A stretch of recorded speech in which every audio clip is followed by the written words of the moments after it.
আসসালামু আলাইকুম। সবাইকে আমন্ত্রণ জানাচ্ছি আজকের সর্বশেষ আন্তর্জাতিক সংবাদে। শুরুতেই জানিয়ে দিব সংবাদ শিরোনাম, এরপর বিস্তারিত। খামেনি ও তার ছেলেকে হত্যার পরিকল্পনা ট্রাম্পের। গাজায় নির্যাতিত ফিলিস্তিনিদের পক্ষে আন্তর্জাতিক বাহিনী পাঠাচ্ছে 5 দেশ। ইরান কখনও বিশ্ব পরাশক্তির কাছে মাথা নত করেনি, করবেও না। ইরানের তেহরানে স্কুল শিক্ষার্থীদের সরকার বিরোধী বিক্ষোভ, সরকার পরিবর্তন চাই শিক্ষার্থীরা।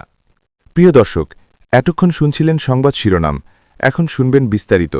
তবে তার আগে আপনাদের কাছে একটি ছোট রিকোয়েস্ট থাকবে, নিয়মিত বিশ্বের সকল আপডেট সংবাদ সবার আগে সবসময় পেতে চ্যানেলটি সাবস্ক্রাইব করুন।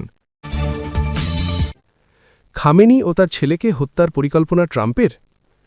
পারমাণবিক বোমা তৈরির সম্ভাব্য কোনো পথ খোলা রাখা হবে না বলে ইরান যদি প্রতিশ্রুতি দেয়, তাহলে দেশটিকে সীমিত পরিসরে ইউরেনিয়াম সমৃদ্ধকরণ চালিয়ে যাওয়ার অনুমতি দিতে পারেন মার্কিন প্রেসিডেন্ট ডোনাল্ড ট্রাম্প।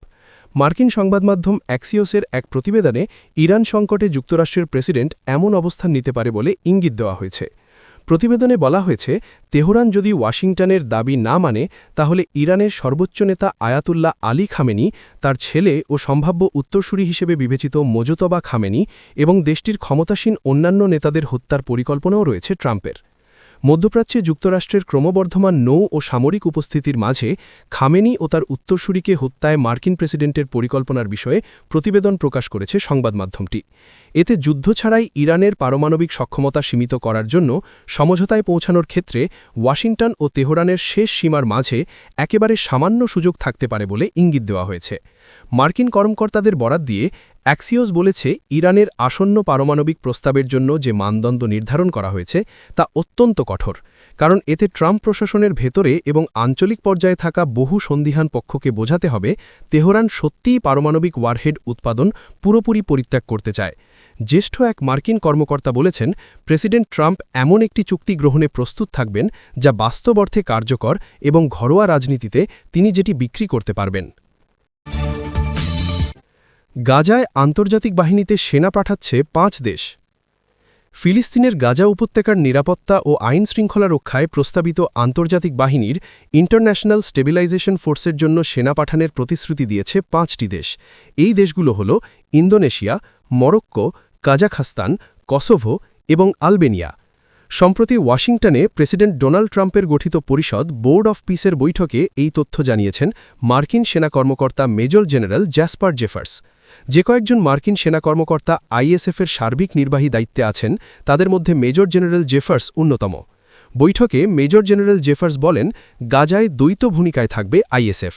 এই বাহিনীর প্রথম দায়িত্ব থাকবে গাজার নিরাপত্তাকে স্থিতিশীল করা এবং দ্বিতীয় দায়িত্ব হবে সেখানকার বেসামরিক সরকারকে শাসন পরিচালনায় সহযোগিতা করা। তিনি আরও জানান, পুরো গাজা উপত্যকায় আইএসএফের জন্য 5টি সেক্টর থাকবে এবং প্রত্যেক সেক্টরে থাকবে একটি করে সেনা ব্রিগেড। মার্কিন সামরিক বাহিনীর একটি বিশেষজ্ঞ টিম গত কয়েক মাস ধরে গাজায় অবস্থান করছে। তাদের পরামর্শ ও তত্ত্বাবধানে আইএসএফের জন্য প্রয়োজনীয় স্থাপনাগুলো তৈরি করা হচ্ছে বলেও জানিয়েছেন তিনি। গাজার শান্তি ও উন্নয়নের জন্য সবার আগে প্রয়োজন স্থিতিশীল নিরাপত্তা। আমাদের প্রথম কাজ হবে সেটি নিশ্চিত করা, বলেছেন মেজর জেনারেল জেফার্স। বিশ্বশক্তির চাপের কাছে মাথা নত করবে না ইরান, পেজেশকিয়ান। যুক্তরাষ্ট্রের সঙ্গে পরমাণু আলোচনা চলাকালীন বিশ্বশক্তির চাপের কাছে ইরান মাথা নত করবে না বলে হুঙ্কার দিয়েছেন দেশটির প্রেসিডেন্ট মাসুদ পেজেশকিয়ান। শনিবার ইরানের রাষ্ট্রায়ত্ত টেলিভিশনে দেওয়া এক ভাষণে এই হুঙ্কার দিয়েছেন তিনি। রাষ্ট্রীয় টেলিভিশনে সরাসরি সম্প্রচারিত ভাষণে পেজেশকিয়ান বলেন, বিশ্বশক্তিগুলো আমাদের মাথা নত করতে ঐক্যবদ্ধ হচ্ছে, কিন্তু তারা আমাদের জন্য যত সমস্যাই সৃষ্টি করুক না কেন, আমরা মাথা নত করব না। ইরানের পারমাণবিক কর্মসূচি নিয়ন্ত্রণে একটি চুক্তিতে পৌঁছাতে তেহরানের ওপর চাপ সৃষ্টি করার লক্ষ্যে মধ্যপ্রাচ্যে বড় ধরনের নৌবহর মোতায়েনের নির্দেশ দিয়েছেন যুক্তরাষ্ট্রের প্রেসিডেন্ট ডোনাল্ড ট্রাম্প। তিনি ইরানের বিরুদ্ধে সীমিত হামলার বিষয়টিও বিবেচনা করছেন বলেও জানিয়েছেন। তার এমন হুমকির মাঝেই ইরানের প্রেসিডেন্ট পাল্টা ওই হুঁশিয়ারি দিয়েছেন। এর আগে ইরানের পররাষ্ট্রমন্ত্রী আব্বাস আরাগচি বলেন, যুক্তরাষ্ট্রের সঙ্গে একটি সম্ভাব্য চুক্তির খসড়া প্রস্তাব কয়েকদিনের মধ্যেই প্রস্তুত হবে। চলতি সপ্তাহের শুরুতে জেনিভায় দুই পক্ষের মধ্যে আলোচনার পর ওই সতর্কবার্তা এসেছে। বৃহস্পতিবার ট্রাম্প বলেছেন, তেহরান যদি 10 দিনের মধ্যে কোনো চুক্তিতে না পৌঁছায় তাহলে খারাপ কিছু ঘটতে পারে। পরে তিনি সেই সময়সীমা বাড়িয়ে 15 দিন করেন। শুক্রবার একজন সাংবাদিক ট্রাম্পকে জানতে চান, তিনি কি ইরানে সীমিত মার্কিন হামলার কথা ভাবছেন। জবাবে মার্কিন প্রেসিডেন্ট বলেন, আমি এতটুকুই বলতে পারি, আমি বিষয়টি বিবেচনা করছি। তেহরানে শিক্ষার্থীদের সরকার বিরোধী বিক্ষোভ। ইরানে সাম্প্রতিক বিক্ষোভে নিহত ব্যক্তিদের স্মরণে আয়োজিত শোক র্যালিতে দেশটির শিক্ষার্থীরা সরকার বিরোধী স্লোগান দিয়েছেন। শনিবার স্থানীয় ও প্রবাসীদের ইরান বিষয়ক কয়েকটি গণমাধ্যমেই খবরটি জানিয়েছে। এদিন ধর্মীয় নেতৃত্বের বিরুদ্ধে আন্দোলনকারী এবং সরকার সমর্থকদের মধ্যে পাল্টাপাল্টি অবস্থানের ঘটনাও ঘটেছে। শনিবার রাজধানী তেহরানের টপ ইঞ্জিনিয়ারিং বিশ্ববিদ্যালয়ে বিক্ষোভের কিছু ভিডিওর সত্যতা যাচাই করতে পেরেছে বার্তা সংস্থা এএফপি।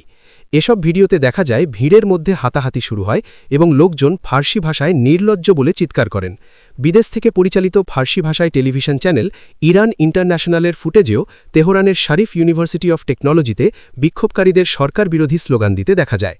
ইরানে সাম্প্রতিক সরকার বিরোধী বিক্ষোভ গত ৮ ও ৯ জানুয়ারি তুঙ্গে ওঠে। এতে কয়েক হাজার বিক্ষোভকারী নিহত হয়েছেন বলে ধারণা করা হচ্ছে।